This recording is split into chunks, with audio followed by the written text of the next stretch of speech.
काहेकि माता पार्वती निज मस्तक निजे ही काटी देइथिले। थरे माता पार्वती सखी जया विजयांक सह मंदाकिनी नदी रे स्नान करुथिले। एही समय रे सखी दुहीं को भीषण भोक लागिला।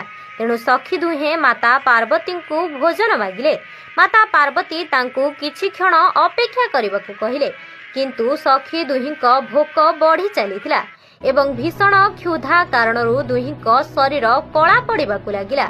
सखी दुहे माता पार्वती को कहिले, मां तो ता पिलांक भोक शांत करबाकू निज रक्त भी पियाई देई थाए एवं आपण तो जगतर जननी, आपण समस्तंक क्षुधा शांत करंती, कण आम क्षुधा शांत करि परिबेनी। एतिकी सुनिबा मात्रे माता पार्वती अविलंबे निज खंडारे निज मस्तक को काटी देइथिले।